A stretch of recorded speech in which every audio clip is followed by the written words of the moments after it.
Começa agora o programa Rede de Opinião.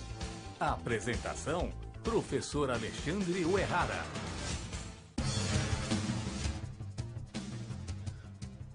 Olá, boa tarde, ouvintes da Rádio Web Rio Branco.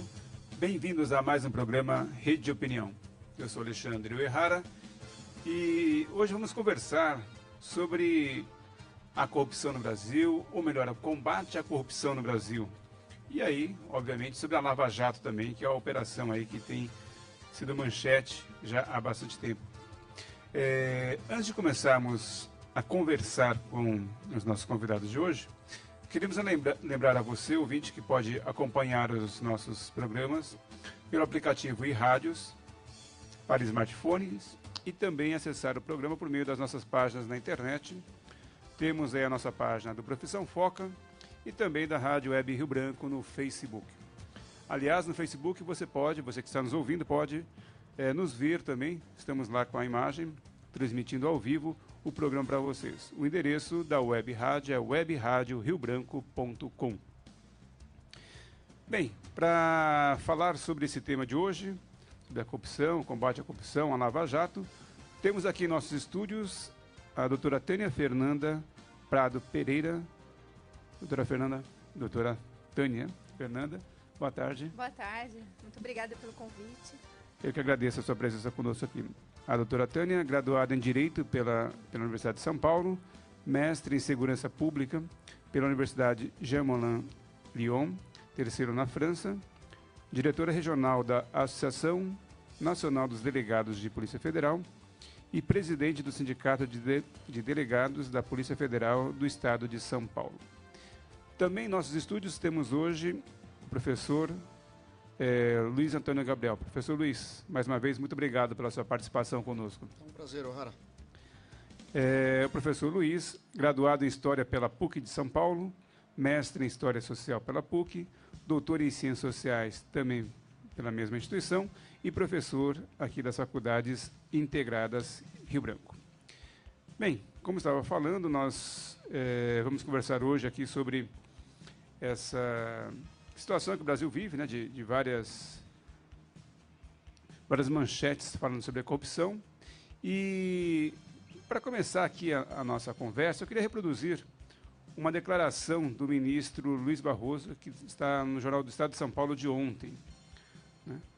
Ele disse assim: a corrupção no Brasil não é fruto de falhas individuais. Em sua avaliação, a corrupção foi sistêmica e endêmica, um fenômeno que irradiou de maneira muito abrangente, que envolveu a iniciativa privada, a classe política e burocracia estatal. E a primeira pergunta que eu queria fazer já, talvez direcionando ao professor Luiz, por que há tanta corrupção no Brasil? Ou pelo menos agora estamos vendo, né, muitos casos de corrupção no Brasil. Bom, O'Hara, em primeiro lugar, é sempre importante ressaltar que a corrupção, né, ela não é um ato exclusivo da sociedade brasileira, né, ou da classe política e empresarial brasileira. Então, é um fenômeno mundial que está sempre relacionado ao exercício do poder, né? Se resgatarmos aí a história, há indícios, há documentos, há textos e narrativas da corrupção no Senado Romano, não é? Ou seja, ao longo da história, sempre que você tem o exercício do poder, associa-se a esta prática o elemento da corrupção, não é? Se partirmos de uma perspectiva maquiaveliana, não é? A natureza do homem é má, não é? O homem é ganancioso, o homem é vil, o homem está sempre buscando ganhar sempre mais às custas de qualquer sentido, né? Os meios necessários para os fins objetivados. Então, preciso entender a corrupção como algo relacionado, eu diria, ao gênero humano, e sempre que esse gênero humano está associado ao poder. Não é?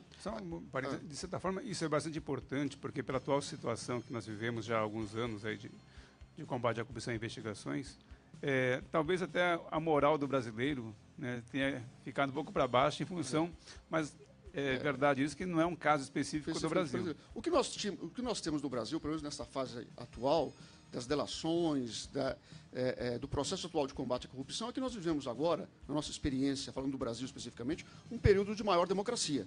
né, onde as informações circulam com maior agilidade. Eu acredito, sim, instituições brasileiras atuando de forma mais consistente no combate à corrupção. Cresceu e vem crescendo nos últimos anos também a participação de diferentes segmentos da sociedade brasileira preocupados com a questão da corrupção na política. Enfim, parece que nós estamos vivendo um momento novo. É sempre importante lembrar que a história política do Brasil sempre foi marcada pela presença de um Estado autoritário e de uma sociedade autoritária, não é? Você pega a carta de Caminha lá em 500, ele termina a carta a Dom Manuel pedindo benefícios para sua família. Então, veja, parece-me que não é um fenômeno atual. Agora, o grande barato, a grande descoberta, digamos assim, é que nos últimos anos, na nossa tenra democracia, começamos a ter um pouco mais de veiculação desses atos ilícitos praticados não só por políticos, mas também por empresários. É importante frisar um aspecto, Errara, que me parece que assim nós queremos combater a corrupção apenas com um viés. Se existe o corrupto, existe o corruptor. Se alguém está pagando, alguém está ganhando com isso, não é? E, sem dúvida nenhuma, o grande perdedor de todo esse processo é a sociedade brasileira. É o conjunto dela, não é? Que vê milhões, bilhões sendo desviados dos cofres públicos para benefício de alguns, da elite política ou de uma classe privilegiada no país, em detrimento de milhões de brasileiros. Nós estamos vendo que o déficit fiscal, o déficit orçamentário do governo federal tem comprometido o orçamento de aplicar em elementos importantes para a sociedade brasileira, como trabalho, saúde, educação, segurança. Então, veja, finalizando, a corrupção não é um fenômeno brasileiro. Eu diria que ela está associada ao gênero humano, sempre que este gênero humano se estabelece fronteiras muito próximas com o poder. No caso do Brasil, a nossa história é marcada por um Estado autoritário e somente nos últimos anos é que, de fato, conseguimos praticar a democracia no seu sentido mais amplo. Por isso, toda a ação de combate à corrupção deve ser levada a sério e precisa ser praticada não só pelas instituições, mas por todos os brasileiros no seu cotidiano. Aquela pequena corrupção no farol, aquela pequena corrupção no comércio, aquela pequena corrupção na indústria. Nós temos que criar uma nova cultura no Brasil. Isso é um processo não muito fácil. Doutora Tânia, como é que a senhora vê hoje esse caso de corrupção no Brasil? Eu acho que é uma preocupação importante, até já aproveitando, poderia até já mencionar o evento que está sendo preparado para falar sobre esse tema. A corrupção, na nossa visão policial, né, no nosso cotidiano, é justamente um crime. E esse crime, ele sempre que presente os elementos ali para identificarmos quem é o responsável por essa conduta e com a materialidade ali, as diversas provas desse crime, eles juntos compõem as investigações. Então, o objetivo maior da Polícia Judiciária, e no caso a Polícia Federal desenvolveu esse trabalho aí da Operação Lava Jato e de várias outras, o objetivo ali é identificar quem é o autor daquele ato de corrupção, se houve realmente uma corrupção e quais provas nós temos da ocorrência desse fato. Então, na nossa ótica, a corrupção, né, no processo penal é vista dessa forma. E aí, um instrumento que existe para que a corrupção, o crime organizado, a lavagem de dinheiro, todos esses esquemas sejam desvendados, o instrumento é o inquérito policial. E na Lava Jato, pode-se falar que é uma operação policial, Operação Lava Jato, que surgiu em 2014, mas um pouco antes ela já estava sendo desenvolvida em outras operações, que daí isso levou à operação maior, que foi a Operação Lava Jato, deflagrada em março de 2014. Então, já há mais de 3 anos, uma operação, salvo engano, com 44 fases. Isso nunca foi visto antes, acho que em nenhum lugar do mundo. E o que aconteceu ali? Começou com uma investigação de uma ponta, que era dos doleiros que estavam remetendo dinheiro para o exterior, quantias absurdas. E, a partir disso, houve uma delação que foi levando a outros autores de outros crimes relacionados a essa remessa de dinheiro. E no filme Polícia Federal, a Lei é para Todos, isso é muito bem explicado, né? E não vou adiantar a história também para não estragar a surpresa de quem ainda não assistiu, Mas isso é explicado de uma maneira bem didática e muito próxima da realidade, né? Quem convive aí com os colegas que estão mais diretamente envolvidos aí nesse trabalho sabe que realmente foi um desafio muito grande, porque, embora a Polícia Federal externamente seja vista como uma grande polícia, mas na prática somos poucos policiais, não temos tanta gente e as atribuições são muito variadas, né, que vão desde passaporte, registro de estrangeiro até a questão investigativa, que é a Polícia Judiciária. Então, ali, aqueles colegas de Curitiba, eles conseguiram superar todas as dificuldades de falta de gente, muitas vezes de falta de recursos tal, e um volume enorme de outras investigações, e conseguiram, com muita dedicação, chegar a esse resultado que nós temos hoje, desvendar diversos crimes e crimes pesados. E eu não posso deixar de comentar das outras operações que estavam perto de chegar nessa ponta que a Lava Jato chegou, mas que foram anuladas na justiça com argumentos que não me convencem, né? Dizendo que tinha nulidades e tal, e não tinha, na minha opinião, não tinha essas nulidades. Então, tudo é fruto de um processo também legislativo, que nem todo mundo sabe, mas aquela lei de combate ao crime organizado, ela veio em 2013, produto das grandes manifestações de rua, em que as pessoas estavam indignadas inicialmente com o aumento do ônibus, e aí isso juntou-se com a indignação, com várias coisas erradas que estavam acontecendo, e aquilo pressionou o Congresso Nacional a dar andamento a um projeto de lei que se tornou essa lei de combate ao crime organizado. Só para fazer e reforçar mesmo esse aspecto que eu creio que é importante, a diferença dessa Operação Lava Jato para as anteriores. Né? A doutora estava mencionando agora a diferença. Isso. E eu acho que isso é importante. Né? Quer dizer, a diferença dessa operação para as demais que tiveram insucesso na medida que foram interrompidas. Qual é a diferença? Foi todo um conjunto de coisas que o próprio inquérito ali, o que aconteceu?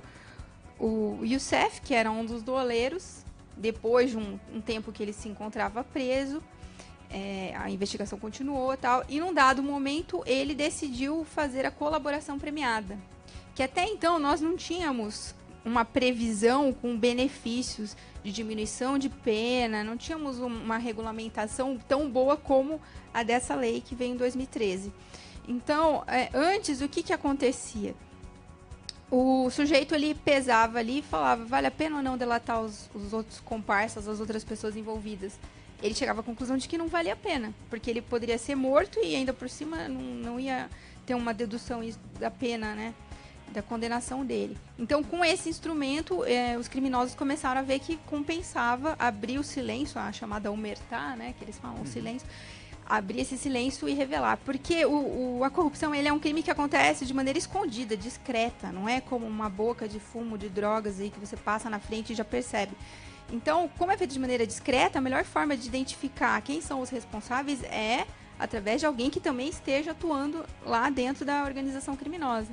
Então, essa lei ela realmente foi fundamental. Ao mesmo tempo, vimos uma Polícia Federal que foi se fortalecendo, com uma mentalidade realmente de sair daquele foco de pequenas investigações e ir para casos mais importantes, e ao mesmo tempo o judiciário dando uma boa resposta rápida, e aquele sistema que também eles comentam no crime, né, no filme que trata da Lava Jato, aquele sistema que permite uma transparência quase que em tempo real ali depois que sai da fase sigilosa, né, da investigação, aquele sistema lá do Tribunal Regional Federal da 4ª Região, o chamado EPROC, também permitiu que a sociedade controlasse o que estava acontecendo e cobrasse, e ao mesmo tempo um juiz muito rápido, que isso faz uma diferença. A transparência foi um fator importante também. Foi importante, porque a sociedade pôde acompanhar, a imprensa acompanhou também, então sempre que saía alguma decisão, todo mundo ali falava assim, então foi isso que aconteceu.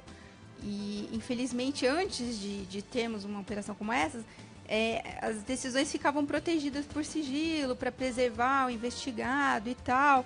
Então, não se tinha tanta informação sobre o que estava acontecendo. Então, foi um conjunto de fatores ali, realmente. E esse juiz, realmente, é um juiz que já tinha adquirido experiência naquele caso das contas CC5, na época da investigação lá do Banestado. E alguns dos delegados ali já tinham trabalhado também em 2003, mais ou menos, com isso. E então, assim, é todo um processo, uma evolução mesmo, né, das investigações, das medidas cautelares também. Então, realmente é uma coisa, é um diferencial ali da Operação Lava Jato. Sei que o senhor Luiz está se segurando ali para comentar tantas coisas, mas bom, vamos ter que fazer o primeiro intervalo já e retornaremos em seguida, então, para que o professor Luiz possa comentar algumas coisas aí em relação às operações que foram de investigação e também especificamente para o caso aí da Lava Jato. Vamos fazer um pequeno intervalo e retornaremos em seguida para continuarmos a conversar sobre a corrupção no Brasil e a Operação Lava Jato.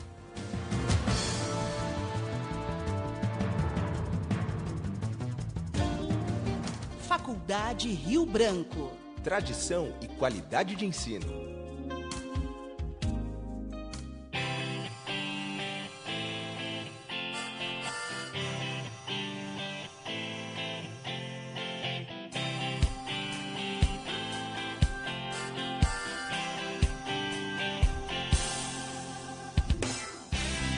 A vida não é fácil, não é?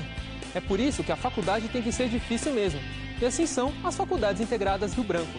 E nós não vamos enganar você. Aqui é jogo duro. Orientada pelo compromisso com a excelência em educação, as Faculdades Integradas Rio Branco cumprem seu papel na formação de profissionais e cidadãos capazes e comprometidos com o desenvolvimento da sociedade. Com 18 cursos de graduação, graduação tecnológica e pós-graduação, as faculdades oferecem capacitação em alto nível, com pertinência social, além do desenvolvimento de habilidades e competências essenciais. Os alunos são incentivados a ir cada vez mais longe. Bolsa Mérito Acadêmico, Pub Rio Branco, G20 Youth Summit Brasil, Sábado Geek, My City Plus 20. Prêmios em congressos e a cobertura jornalística da Rio+20 são exemplos que para o aluno Rio Branco não há limites.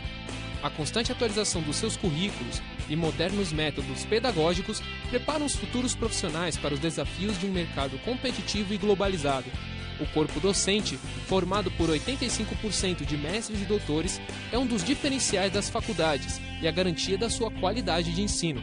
Com palestras nas semanas dos cursos, os estudantes da Rio Branco ficam cara a cara com feras da profissão. O campus, com modernas instalações, iluminação natural, avançados recursos tecnológicos, proporciona integração, total acessibilidade e bem-estar aos alunos. Hoje, as Faculdades Integradas Rio Branco são reconhecidas pelo seu comprometimento com a qualidade, a formação de seus alunos e com os desafios do futuro. Por isso, você pode ter certeza, vai ser dureza. E isso não é ameaça, é compromisso. Voltamos a apresentar Rede de Opinião. Olá, estamos de volta ao programa Rede de Opinião desta quarta-feira. Hoje com o professor Luiz Antônio Gabriel e com a doutora Tânia Fernanda Pereira, que é presidente do Sindicato de Delegados da Polícia Federal do Estado de São Paulo, conversando sobre a corrupção e a Operação Lava Jato. E ao final do primeiro bloco, ficamos de passar a palavra para o professor Luiz, para que ele pudesse também comentar um pouco aí sobre a Operação Lava Jato e o combate à corrupção. Professor? Sem dúvida nenhuma, a professora mencionou aspectos, a colega dele, a doutora Tânia, mencionou aqui uma série de aspectos importantes da Operação Lava Jato. Eu gostaria apenas de corroborar com algumas questões, né? Primeiro, de fato, o marco de 2013 é importantíssimo, né? As grandes manifestações que nós tivemos no país, principalmente com a presença da juventude, demonstrou claramente uma insatisfação muito grande da juventude, de parte significativa da sociedade brasileira, para com os políticos brasileiros, né? Eu diria que para os políticos de modo geral, não exclusivamente com um partido, né? Há um sentimento, eu diria, de descrédito crescente na população brasileira da classe política, em função, claro, dos malfeitos perpetrados por todos, ou pelo menos por grande parte dos partidos que aí estão, né? Num primeiro momento, a Operação Lava Jato pareceu-me muito focada, essa foi uma crítica feita, inclusive, por vários setores da sociedade, que ela buscava ou centralizava suas ações fundamentalmente em um único partido, em uma única agremiação partidária e com um foco muito direcionado na figura do presidente ou do ex-presidente Lula, né? O que agora, nessa fase atual, ou pelo menos na fase um pouquinho anterior, parece que começa a apontar para outros segmentos, né? E, de fato, esta é a sensação que nós esperamos, como analistas, como estudiosos, de que esta operação não tenha um direcionamento exclusivo para um partido ou para uma figura pública, né? Eu vou dar 2 relatos importantes aqui agora, né? Por exemplo, nós tivemos há pouco tempo atrás 2 senadores da República gravados, não é?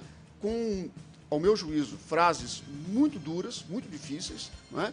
Que ao longo do processo, hoje, parece-me que nós não ouvimos mais isso, né? Por exemplo, um determinado senador de Minas Gerais disse que teria que ter alguém para transportar o dinheiro e alguém que seria fácil de se eliminar posteriormente. Deveria ser facilmente ser eliminado. Isso é uma acusação, ou pelo menos uma situação, mesmo que brincando, gravíssima, partindo de um senador da República. O outro, também do mesmo estado, disse também recentemente, eu não faço nada, eu só trafico. Uma outra declaração absolutamente espantosa partindo de autoridades da República, né? Então, vejam, eu penso que a Operação Lava Jato, importantíssima, ela precisa ser mantida e ela tem que ser aprofundada, e aprofundada de verdade, né? Eu espero que todos os partidos e que todos os políticos e empresários envolvidos sejam, de fato, investigados com o devido processo legal, né? Sem dúvida nenhuma, a instituição da delação premiada é um aspecto importante, mas ela precisa ser acompanhada de provas, porque senão o Estado Democrático de Direito não se sustenta, né? Eu ainda espero, tenho a esperança de que esta operação possa ser aprofundada, embora que, do ponto de vista um pouco mais realista, eu temo que os próximos passos e os encaminhamentos da Operação Lava Jato devam seguir em outro ritmo, devam seguir numa, eu diria, quase que num processo de estagnação da Lava Jato. Eu espero que isso não aconteça, mas há sinais que me apontam para essa direção. Okay. Doutora, também acho que você acaba sendo provocada pelos comentários do professor Luiz, mas até aproveitando para que possa comentar, eu queria que a doutora também comentasse sobre todo esse debate. Nós estamos aqui falando um pouco sobre o combate à corrupção no Brasil, e é um tema que a gente, aqui, pelo menos no primeiro bloco, passou voando, a gente nem percebeu, mas vamos ter uma oportunidade de poder discutir mais, né, sobre esse tema. Será um evento que vai ser promovido pela Associação Nacional de Delegados da Polícia Federal, que é o Simpósio Nacional de Combate à Corrupção, que acontecerá nos dias 9 e 10 de novembro, aqui nas faculdades de Rio Branco. Eu gostaria que a doutora falasse um pouquinho também como é que será esse evento, para que as pessoas possam ter um pouco mais de conhecimento desse evento. Então, a origem do evento remonta ao Simpósio Nacional de Combate à Corrupção, que aconteceu no ano passado em Manaus, por iniciativa de um colega meu que é diretor da associação lá no estado do Amazonas. Ele desenvolveu um modelo voltado para os estudantes, né, mas também os operadores de direito ali assistiram a essas palestras que eles realizaram, e este ano eles já fizeram o segundo simpósio, e o mesmo aconteceu em Salvador, e fez muito sucesso, e ainda com uma peculiaridade que eles fizeram em salas de cinema, né, com capacidade para cerca de 500 pessoas. Foi realmente muito bonito de acompanhar, de ver isso daí. E isso é um reflexo também da necessidade que nós vimos, né, desse assunto ser debatido. Porque nós temos vários juristas e com diversas posições ali, alguns mais garantistas, outros que defendem uma rigidez maior, né, na aplicação da pena. E nós ouvimos opiniões variadas ali nesses simpósios, né? Eu estive presente em uns 4 simpósios. E aí eu falei, nossa, eu sou de São Paulo, né? Tem tantos juristas que foram lá para aqueles simpósios dos colegas. E eu falei, eu tenho uma responsabilidade muito grande, eu preciso fazer esse simpósio em São Paulo. E aí refletimos, né, com os colegas, onde faríamos. E chegamos à conclusão que, poxa, a Faculdade de Rio Branco fica aqui do lado da sede da Polícia Federal de São Paulo. E temos, inclusive, 2 professores, né, que são delegados de Polícia Federal, o Dr. Anderson Daura, o Dr. Ulisses. E assim começamos, né, com o nosso projeto, e fomos muito bem recebidos aqui na faculdade, com todo o apoio possível. E a partir disso começamos a formar a grade de palestras, né? E não teremos apenas pessoas conhecidas como palestrantes. Também os debatedores, nós escolhemos também grandes formadores de opinião nessa área aí do processo penal, alguns delegados, magistrados. E à medida que o simpósio foi tomando forma, né, nós também percebemos ali algumas necessidades de readequação também, para que o simpósio não seja uma coisa maçante, né, de uma mera exposição. Então, nós colocaremos um tempo também de perguntas que os alunos poderão fazer ali para resolver suas dúvidas, para ter uma dinâmica maior, e algumas mesas de debates. E, em especial, também uma homenagem ao professor Ives Gandra, que é um jurista aí que defende muito a polícia judiciária, né? Assim, só para mencionar, esses dias a gente viu também o Ministério Público sendo colocado em xeque, porque eles têm um desejo muito grande de terem um monopólio das investigações e deixarem a polícia apenas como um braço operacional para prender as pessoas e tal. E não há a menor necessidade ou sentido de fazer isso, porque, na realidade, a Polícia Federal vem fazendo um bom trabalho.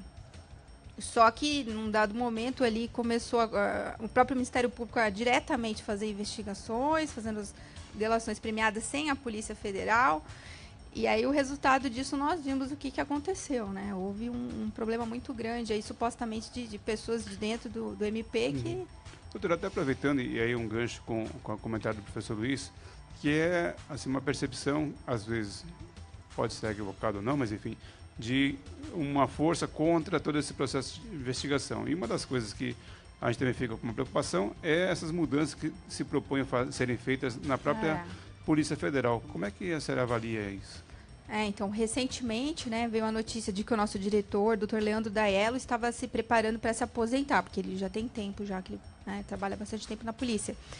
E todos ficaram apreensivos, porque nós, pela associação, nós fizemos uma votação de uma lista tríplice, e a exemplo do modelo do Ministério Público, em que delegados se candidataram e apresentaram suas propostas para o futuro da Polícia Federal, e disso resultou a votação de 3 delegados, né, 2 deles de Minas Gerais, e a delegada Érica Marena, que é a delegada desde o início, né, da Operação Lava Jato.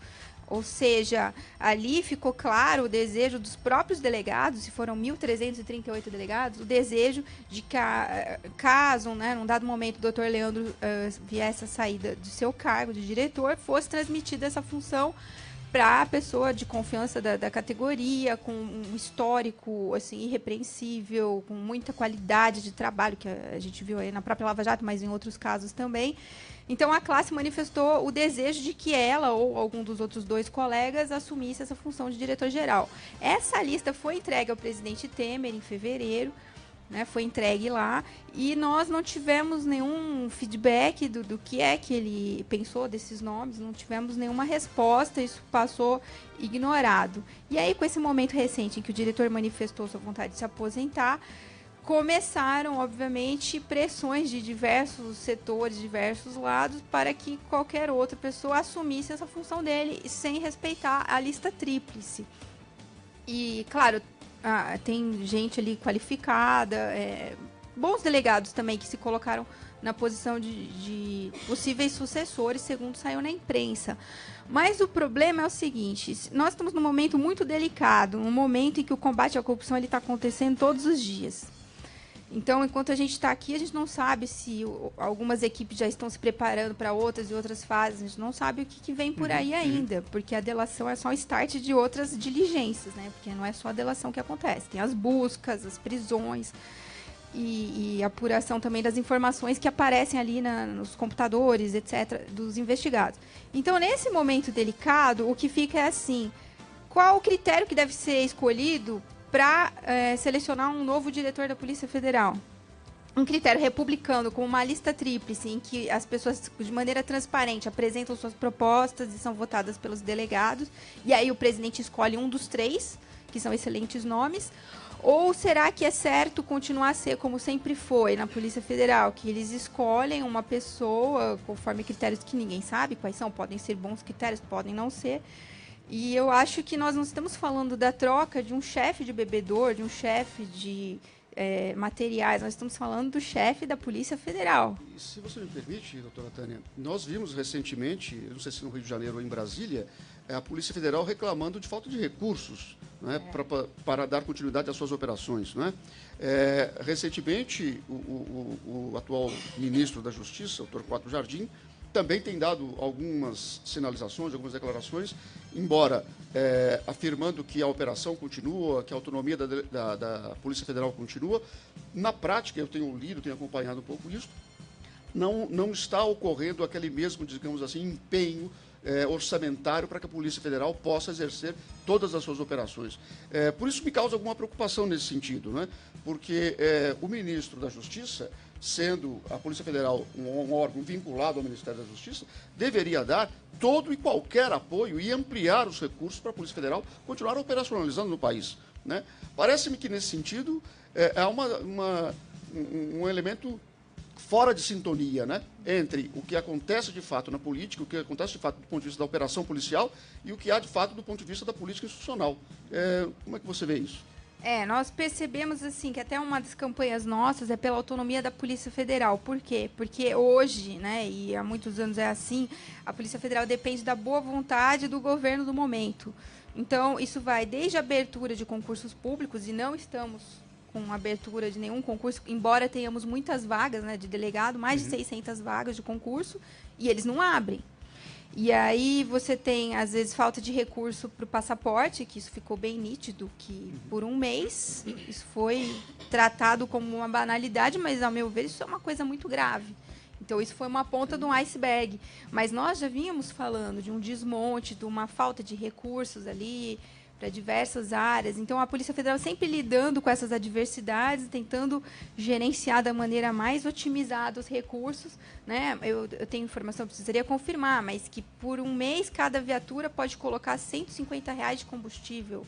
Eu acho isso muito pouco. Claro, é um absurdo. Né? Claro, pode ser pedido de vez em quando a mais, mas a média é R$150 de combustível por viatura. E sem viatura, sem combustível, sem sistemas desenvolvidos de informática, de banco de dados, de cruzamento de informações, a investigação ela vai ser feita como no tempo da pedra. Assim, na prática, você inviabiliza qualquer tipo de operação. Você dificulta. Por isso que eu falo, a Lava Jato ela é muito mais fruto de um esforço humano do que material. Né? E, na verdade, a gente precisaria de muito mais policiais para fazer outras operações como essa no país inteiro. Claro que há uns desdobramentos, inquéritos filhotes em São Paulo, Rio de Janeiro, né, em Brasília e tal, mas eu acredito que ainda tem muita coisa pela frente aí para ser desvendada. E com pouca gente fica realmente difícil. É verdade. Bom, infelizmente nosso tempo acabou, mas ficamos aí com um aspecto importante dessa conversa de hoje, que eu destacaria 3 pontos aqui, pelo menos. Um é da necessidade de transparência, da continuidade de transparência, porque qualquer ação que não siga pelas regras, como no caso agora, né, da mudança na Polícia Federal, coloca sob suspeição, por mais boa intenção que se tenha, se não se segue as regras, não se tem a transparência. A questão dos recursos também é importante, né? Como é que esses recursos estão sendo geridos?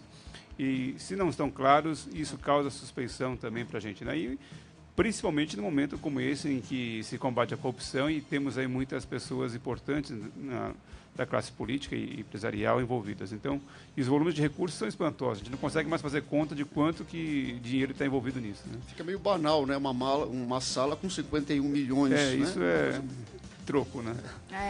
E assim, a gente fala muito, a gente frisa muito que a Polícia Federal ela é uma instituição de Estado, não de governo.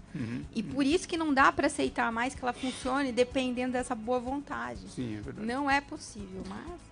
O segundo ponto que eu queria destacar é a participação política. O professor Luiz mencionou um pouco e também a doutora Tânia, da importância de 2013, e hoje a gente percebe que está um pouco, assim, a população um pouco desmobilizada nesse sentido, acompanhando, e é importante, porque realmente é a partir da participação das pessoas, a visualização, a transparência das informações, de todas as investigações, é que faz com que a sociedade esteja ciente do que está acontecendo e possa, aí sim, pressionar mais para que não haja essas ações subterrâneas. Esse eu acho que seria, inclusive, até um outro encontro, um outro debate para discutirmos.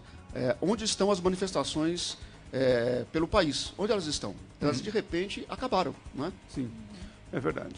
E deixamos aí, finalizando, então, para quem não assistiu o filme ainda, não ganho nada para fazer isso, mas eu considero que é uma maneira de as pessoas... Muita gente ouve falar da operação, mas não conhece de fato, e ali você tem um resumo do que aconteceu, tem acontecido da operação, em termos de investigações. Então, eu creio que é interessante que as pessoas possam também assistir.